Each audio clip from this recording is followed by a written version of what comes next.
नमस्कार, मैं हूं आपके साथ लक्ष्मी। घड़ी में 6 बजने वाले हैं और वक्त हो चला है 6 के सिक्सर का, यानी ऐसा शो जिसमें बात होगी बिहार की हर बड़ी खबर की।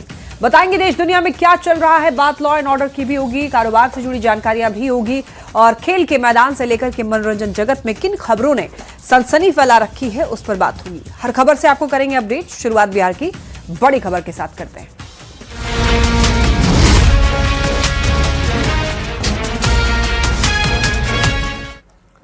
देखिए, दिल्ली से इस वक्त एक बड़ी खबर मिल रही है। सीएम नीतीश कुमार दिल्ली पहुंचे हैं। पीएम मोदी से मुलाकात की संभावना है।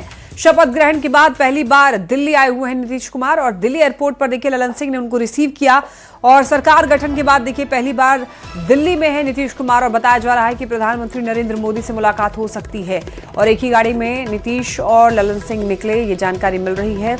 तो देखिए, अपने आप में ये खबर काफी ज्यादा महत्वपूर्ण है चूंकि नई सरकार गठन के बाद में बिहार के मुख्यमंत्री नीतीश कुमार दिल्ली पहली बार अभी पहुंच रहे हैं इस कार्यकाल में और बताया ये जा रहा है कि पीएम मोदी से शिष्टाचार मुलाकात संभव है। तो शपथ ग्रहण के बाद दिल्ली आए नीतीश कुमार, दिल्ली एयरपोर्ट पर उनका स्वागत हुआ और उनको रिसीव करने के लिए खुद ललन सिंह पहुंचे थे और उसके बाद एक ही गाड़ी में नीतीश कुमार और ललन सिंह वहां से निकले। तस्वीरें आप देख रहे हैं, दिल्ली की तस्वीर है, एयरपोर्ट की ये तस्वीर।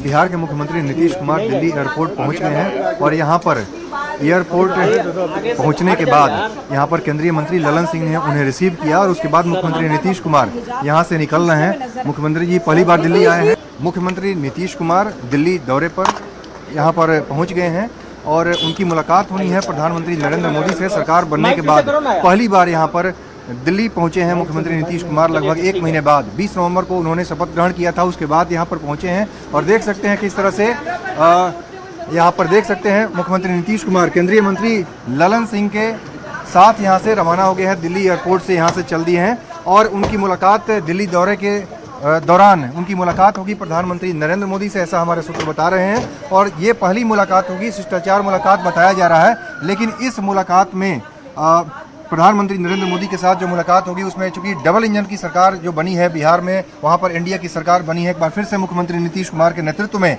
जहां पर दिल्ली में पहले से ही नरेंद्र मोदी के नेतृत्व में केंद्र की सरकार चल रही है। तो दोनों सरकारों के साथ किस तरह से बिहार का विकास आगे हो, बिहार में विकास की गति को कैसे तेज किया जाए, उन तमाम मुद्दों पर चर्चा होने की पूरी संभावना जताई जा रही है। दिल्ली में अब कहीं किसी ने गुंडा बैंक या फिर आरबीआई के नियम शर्तों के खिलाफ पैसों को ब्याज पर लगाने का काम किया या फिर आगे करेगा तो उसके खिलाफ बिहार पुलिस बेहद ही सख्त कदम उठाएगी। गुंडा बैंक को फलने फूलने नहीं दिया जाएगा। डीजीपी विनय कुमार ने न्यूज 18 से बात करते हुए साफ शब्दों में कहा कि बिहार में बिना निबंधन चल रहे माइक्रो फाइनेंस इंस्टीट्यूट MFI पर रंगदारी का केस दर्ज किया जाएगा। सभी जिलों से ऐसी निबंधित और गैर निबंधित माइक्रो फाइनेंस कंपनियों और अन्य जो कर्ज देने वाली संस्थाएं हैं उसकी पूरी सूची तलब की गई है।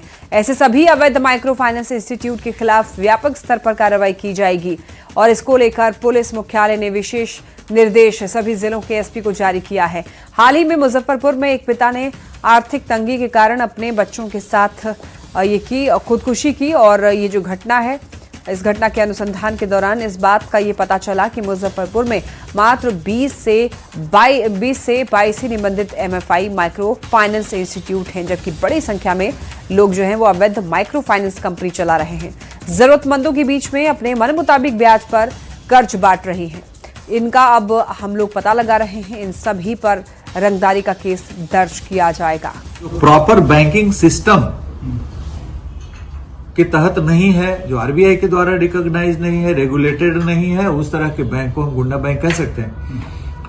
जो माइक्रो फाइनेंस इंस्टीट्यूशन से रजिस्टर्ड नहीं है, गुंडा बैंक हो गया। जो मनी लेंडिंग का काम कर रहा है, लाइसेंस नहीं है, चाहे वो इंडिविजुअल है, इंडिविजुअल भी यदि कर रहा है तो माइक्रो फाइनेंस इंस्टीट्यूशन माना जाएगा। तो इस प्रकार के जो हरकतें दिख रही हैं उन पर काफी प्रभावकारी ढंग से कार्रवाई करने की मुहिम तैयार की जा रही है और हम लोगों ने ये सब का कानून भी, यदि कानून में संशोधन है तो हम लोगों ने ड्राफ्ट बनाया है कि इस पर कानून में यदि कमी है, कानून कमजोर है या कानून व्याप्त ही नहीं है, तो उसके लिए कानून के लिए भी हम लोगों ने ड्राफ्ट बनाया है मनी लेंडिंग रेगुलेशन वगैरह करके, तो इसको काफी व्यापक ढंग से लिया जाएगा इसको। देखिए, तेलंगाना के सीएम का एक विवादित बयान सामने आया है। सीएम रेवंत रेड्डी ने क्रिसमस को सोनिया गांधी से जोड़ दिया। सोनिया के बलिदान की वजह से क्रिसमस मनाते हैं, ऐसा उन्होंने कहा। सोनिया के त्याग की वजह से क्रिसमस हम लोग मनाते हैं। देखिए, सीएम रेवंत रेड्डी के बयान पर अब बीजेपी ने तंज कस दिया है। प्रदीप भंडारी का रेवंत रेड्डी पर हमला, सोनिया पर दिए गए बयानों को लेकर प्रदीप भंडारी का तंज, चाटुकारिता की हद पार की, लोगों के सांस लेने पर होगा अगला दावा। कहेंगे कि लोग गांधी परिवार की वजह से सांस लेते हैं। इस तरीके के बयान पलटवार में बीजेपी की तरफ से दिए गए। నాడు తెలంగాణ రాష్ట్రంలో మనం అందరము క్రిస్మస్ పండుగను జరుపుకుంటున్నాము అని అంటే ఇందులో శ్రీమతి సోనియా గాంధీ గారి యొక్క పాత్ర, వారి త్యాగం ఎంతగానో ఉంది।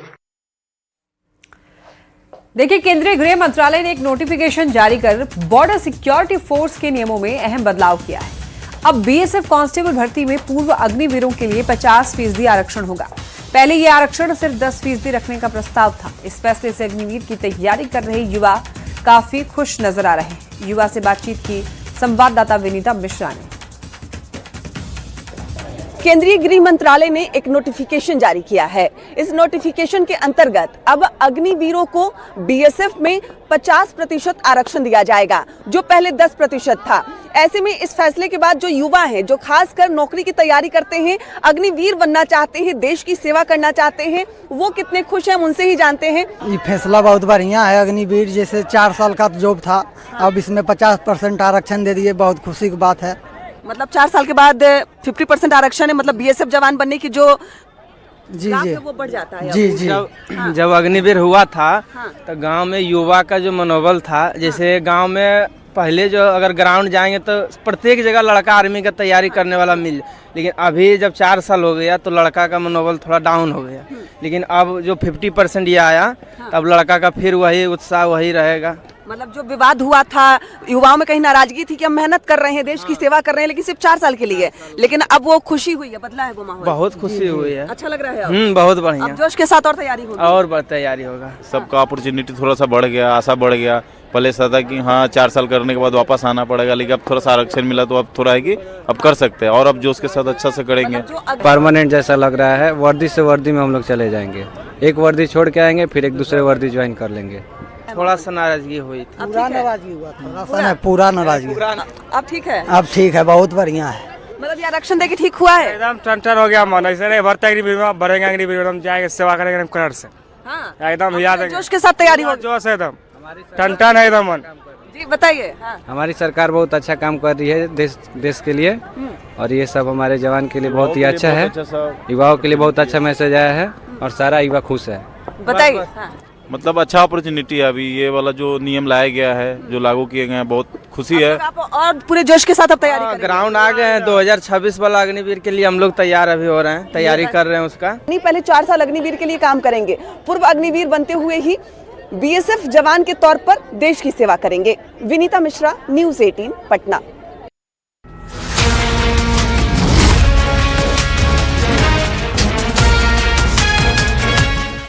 देखिए, नवादा से एक बड़ी खबर मिल रही है।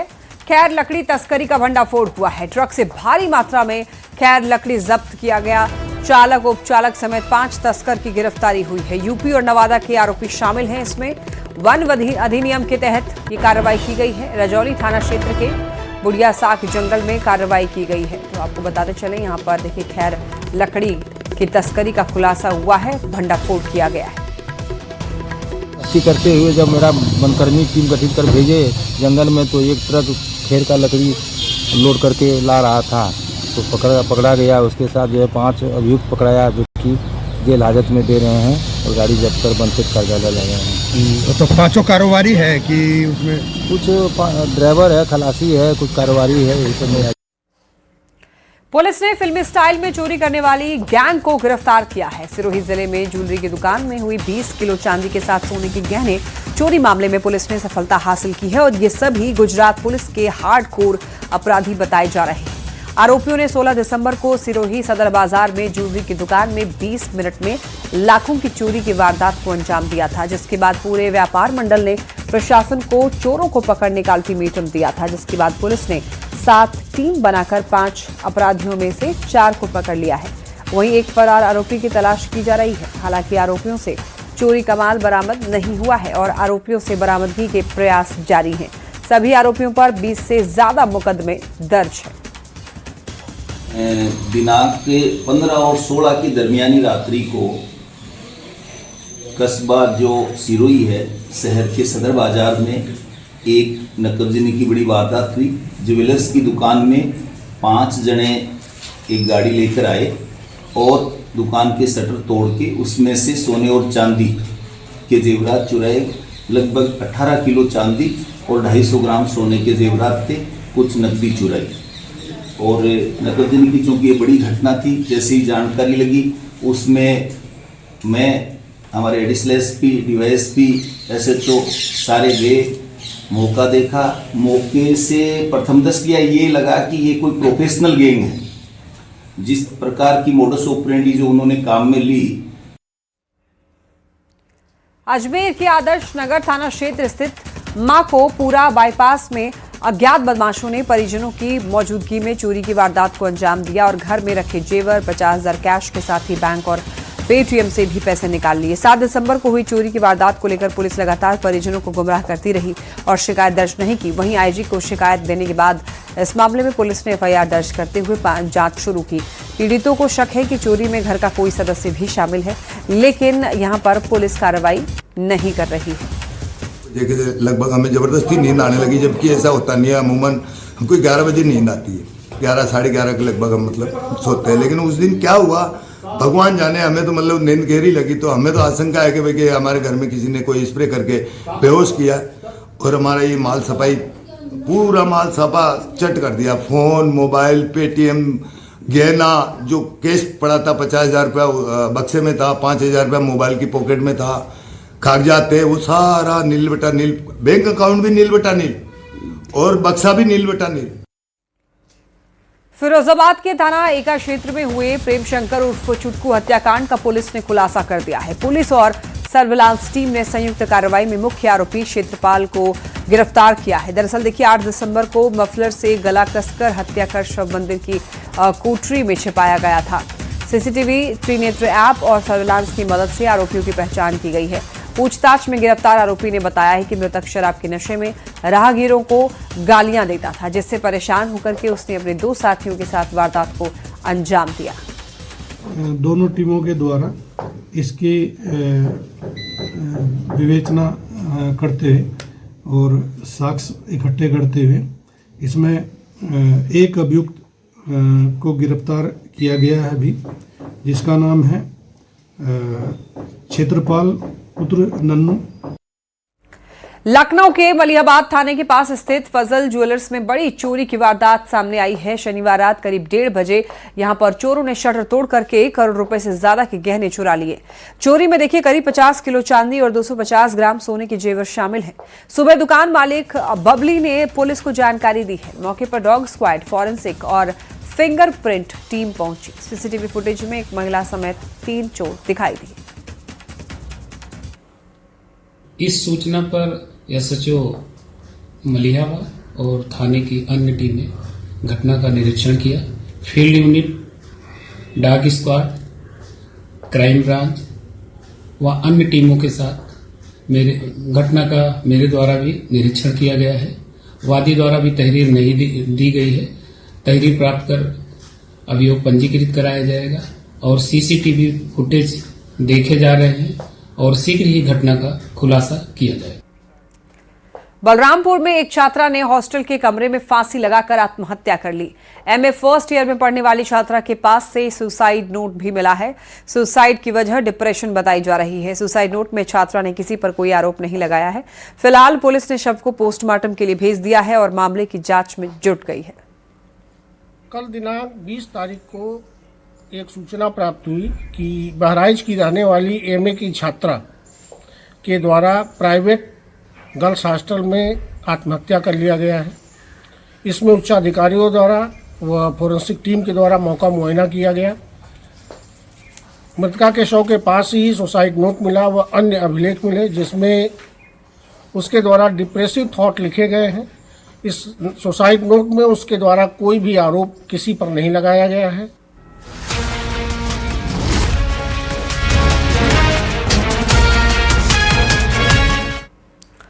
झांसी में खूंखार लकड़बग्घे को देख गांव के किसान दहशत में आ गए, लेकिन जब कटीले तारों में उसे फंसा देखा तो घटना की सूचना वन विभाग को दी गई। मौके पर पहुंचे वन कर्मियों ने लकड़बग्घे को सकुशल रेस्क्यू किया, उसके बाद जंगल में छोड़ दिया, जिसके बाद ग्रामीणों ने राहत की सांस ली है। बताया ये जा रहा है कि मऊरानीपुर के ग्राम कंजा में खेत पर जा रहे किसान की नजर कटीले तारों में फंसे हुए लकड़बग्घे पर पड़ी। पहले तो किसान दहशत में हुआ, उसके बाद उसके चलते ही उसने गांव के लोगों को इसके बारे में सूचना दी और फिर गांव के लोगों ने वन विभाग को इसके बारे में जानकारी दी।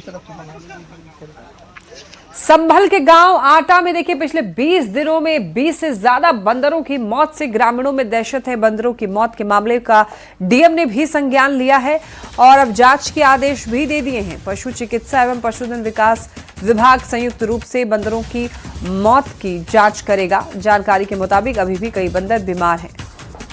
सूचना अभी आप द्वारा मुझे मिली है और जो भी वन विभाग की हमारी टीम है और जो पशुधन विभाग की टीम है, दोनों को हम भेजेंगे और किस कारण से मृत्यु हुई है उसका पता लगाएंगे। कटिहार में नगर निगम अतिक्रमण हटाने के साथ साथ स्ट्रीट वेंडरों के रोजगार को भी सुनिश्चित करने में जुटा है। प्रधानमंत्री स्वनिधि योजना के तहत महापौर और नगर आयुक्त की मौजूदगी में कई बैंकों के अधिकारियों के साथ बैठक आयोजित की गई। बैठक में स्ट्रीट वेंडरों के लिए लोन और अन्य बैंकिंग सुविधाओं को आसान बनाने पर विस्तार से चर्चा की गई ताकि उनका व्यवसाय सुचारू रूप से चल सके। निर्णय यही हुआ कि सभी बैंकों को यही कहा गया है कि जो भी स्ट्रीट वेंडर हैं तो आपके पास में जाते हैं जिनका काम नहीं होता उनका जल्दी से काम किया जाए, उन लोगों को ज़्यादा दोहराया नहीं जाए कि कोई शिकायत करते हैं हम लोग 10 बार जाते हैं तो हम लोगों को काम नहीं होता, तो लोगों को काम में थोड़ा शहर को हम लोग थोड़ा साफ सुथरा और अतिक्रमण मुक्त रखें, इसके लिए लगातार प्रयास चल रहा है और उसी का ये हिस्सा है। ये बैंकर के साथ मीटिंग क्या ये दरअसल जो प्रधानमंत्री स्वनिधि योजना है उसके अंतर्गत प्रगति के उद्देश्य से हम लोगों ने ये बैठक माननीय महापौर के अध्यक्षता में आज रखे हैं और इसकी विस्तृत समीक्षा की गई ताकि इसकी प्रगति हो सके।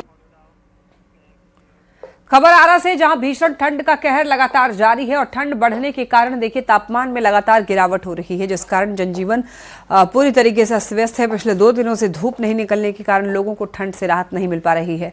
ठंड से निजात पाने के लिए लोग चाय की चुस्की ले रहे हैं। लोगों के मुताबिक ठंड के कारण सड़कों पर चलना मुश्किल है। मौसम विभाग ने भी ठंड को लेकर अलर्ट जारी किया है। भीषण शीतलहर का कहर जारी है और देखिए मौसम में हुए अचानक बदलाव और भीषण शीतलहरी के कारण लोगों की जो दिनचर्या है वो बदल गई है और सुबह में काफ़ी कम संख्या में लोग निकल रहे हैं। हालांकि अभी भी देखिए आसमान में एक तरह से कहें तो पूरा कुहासा छाया हुआ है और काफ़ी कम संख्या में जो लोग हैं वो निकल रहे हैं। ठंड का असर साफ तौर पर लोगों पर दिख रहा है और लोग देखिए किस तरह से चाय की चुस्की लेकर के और गर्मी का एहसास लेने की कोशिश में लगे हुए हैं। काफ़ी संख्या में देखिए चाय दुकान पर लोग चाय पीने के इंतज़ार में हैं। ठंडा तो है, मौसम की जो भगवान ने बनाया है ये ज़रूरी भी है ठंडा और इस ठंडे का आनंद लेना चाहिए। अचानक बढ़ गया है। हाँ, अचानक कल से बढ़ा।